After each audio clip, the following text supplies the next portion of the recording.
So what's happening there? So we have Doom sitting inside of this Docker container, core VM, Docker container for Jam, sits inside, and then we have a sequencer.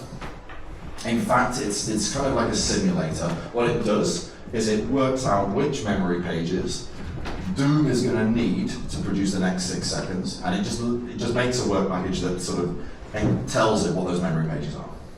And it needs to know in advance, because if it doesn't, there's no way that once it's in here, it could feasibly tell the validators, oh, actually, I need this memory segment fetching from the data lake now. It would just take them too long to do that, right? The latency would just go up and up and up, because it takes, I don't know, maybe 200 milliseconds, 500 milliseconds, something like that, to reconstruct a memory segment. Yeah? So you can't reconstruct 400 memory segments unless you know what the 400 are ahead of time. If you know them ahead of time, you just send off all 400 at once, reconstruct them all at once, and it's fine. But if you're doing it like one at a time because you're like waiting until there's a memory fault, then it's not going to work. So that's why we need the sequencer then now.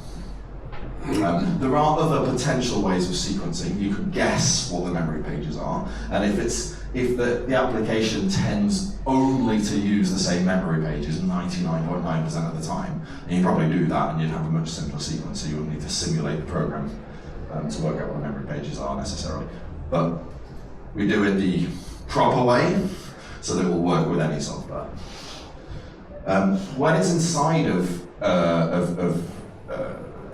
Docker, of the core VM thing, what's actually happening? Basically, we have the distributed data lake, right?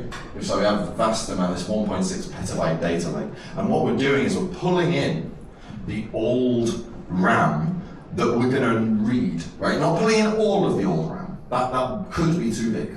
Yeah? That could be hundreds and hundreds of megabytes. Could be even more, right? We don't know. We don't put a limit on it. It's a 4 gigabyte 32-bit memory thing, right? So it's like it could theoretically, I suppose, we can use all of the memory. I mean, that'd be a bit mad, but in any case, we're only going to fetch the bit of memory that it's going to need to do the next 6 seconds of computation. And we do that. We pull that in from the data lake. We let it do the next 6 seconds of computation, and when it's finished, all of the pages that have been touched, and any page that is new, we push that into the data lake for the next 6 seconds. Yeah? This all happens behind the scenes. This is all happening by core VM, not by Doom. In addition to pushing these changed memory pages out, we also push out video frames and audio frames and console frames and any other data that we might want to expose to the external world from within Jam. That also goes into the DA. And then once we've done that, we make sure that we have an address to these frames. So we basically index the frames along with their kind of DA address, and we put that somewhere where it can be easily found, somewhere on chain. We then have a totally separate executable, which I started at the beginning, right? This viewer thing. And it's the viewer has no knowledge of what's going on with Doom, right? All it knows is there's a core VM instance on chain, and it's just looking for these references, these addresses into the DA for the frames and the timestamp. And it's just fetching those from the DA and putting them in the window and animating them according to the timestamp. So that's what's going on. That's what you just saw.